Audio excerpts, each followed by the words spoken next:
Oh, it's a Yoshi, my dinosaur friend. He will help me on my journey. Ah! Ah!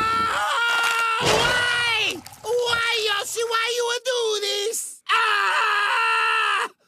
Ah, cool! A dinosaur! That will help us on our journey! Luigi! No!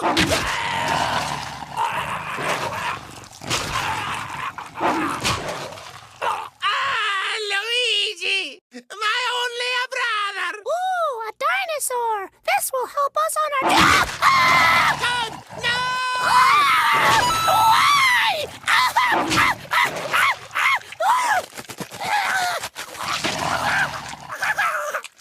No. You killed Toad! You eat his mushroom hat! And you kill my brother! Now I get big and kill you!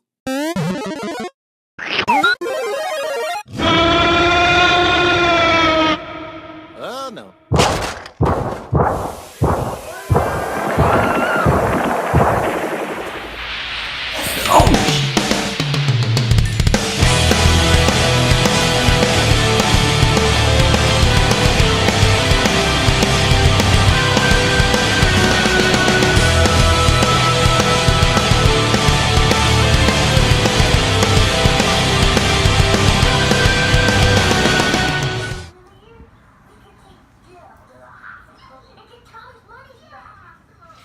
Alright, my cold-blooded army, just wanted to give you guys a quick update on what is going on here at Cold-Blooded Ministries.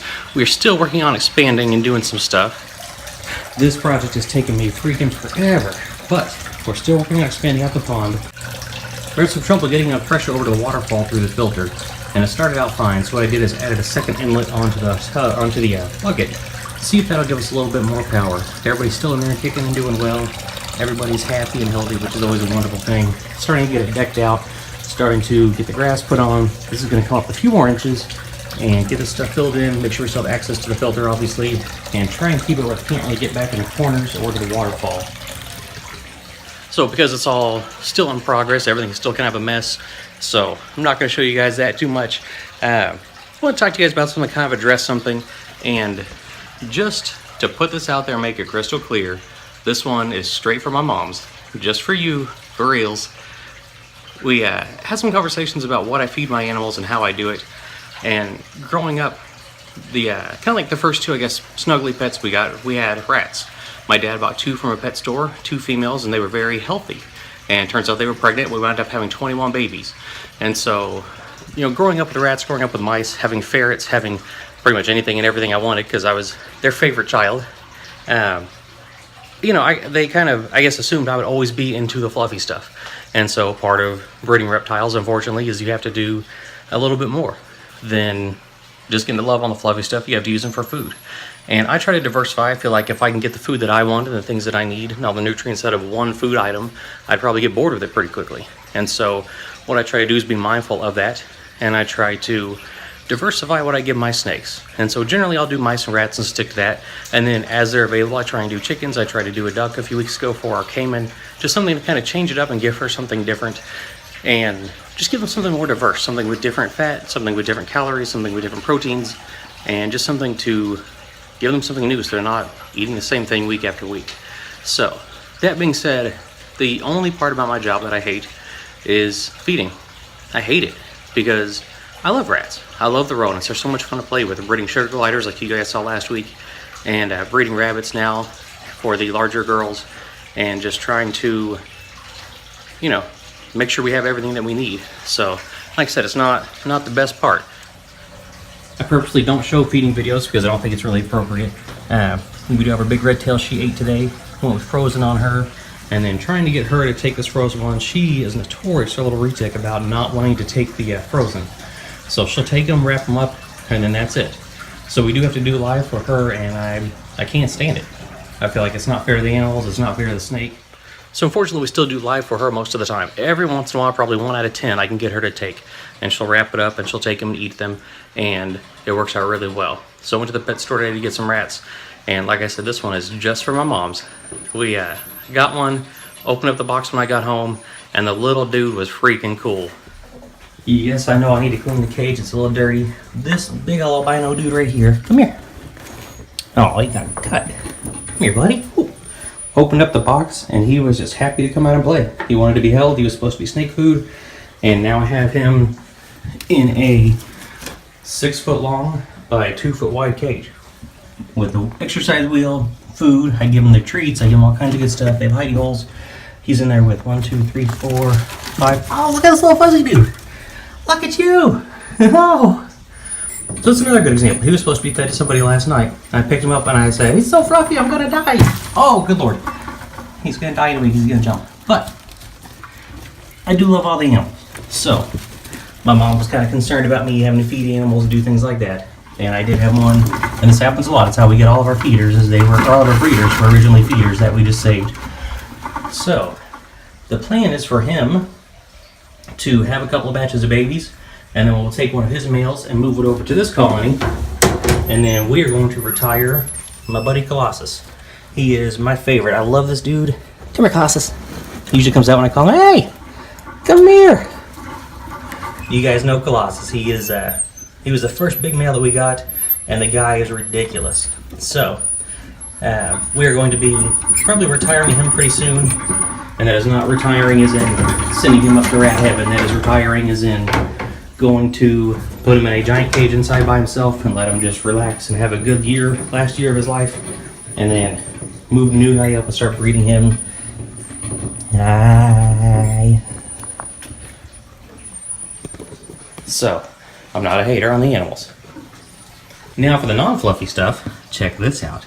Our spider is in here and getting a little girthy, if you'll see that. She's definitely putting on some weight, possibly gravid, we're hoping. But for sure, we have our champagne, which we have crossed to our hide. That's soggy in there because she was in blue. She still is. He shed out. Oh, I'm sorry, I'm looking at the ground instead of them. So she is getting pretty pudgy, and I think they're still locked up, so I'm gonna leave them alone.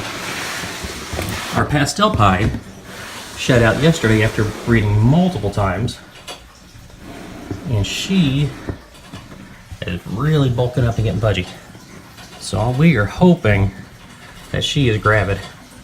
We prepared her with a banana multiple times. Hi, buddy. So we are hoping that they're going to be doing some good stuff for us. And the other one we did try and pair is our little lemon blast, and she is in blue, so we'll try and breed her again right after she sheds. She's a little small, so I didn't want to try too hard to breed her, but we did pair them up for a couple of days just to see what would happen. So she's not below breeding size. I just like them to be larger than the normal average breeding size just to be safe. For your information, it's not even a haircut. It's a rare form of male pattern baldness. You fools!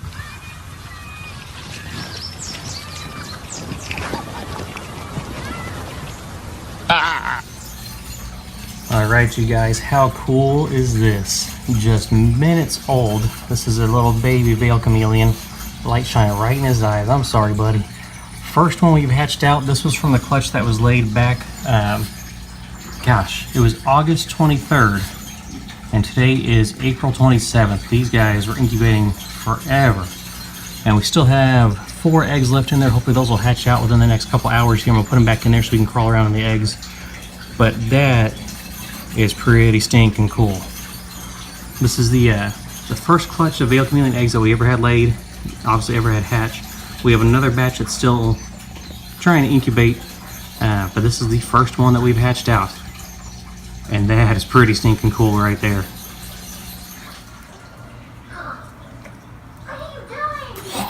Oh boy. Alright, my cold-blooded army, I hope you have all had a wonderful and blessed Easter. I know some time has passed since then, but it's my first video since then because I've been slacking off, so I apologize.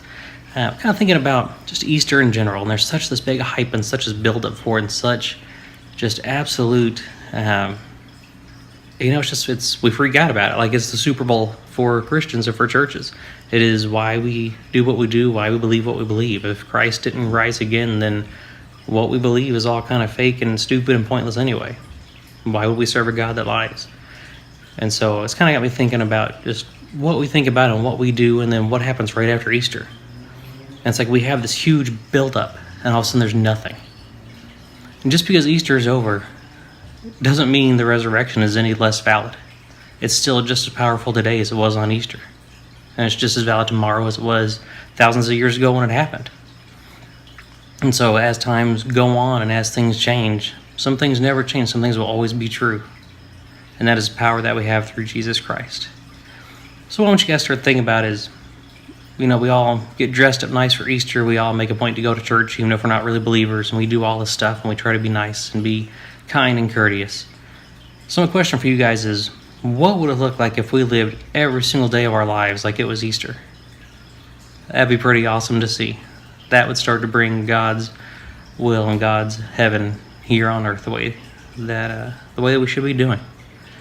So you guys think about that as you go through your weeks. Just in case I don't do a video next week, I have to say weeks.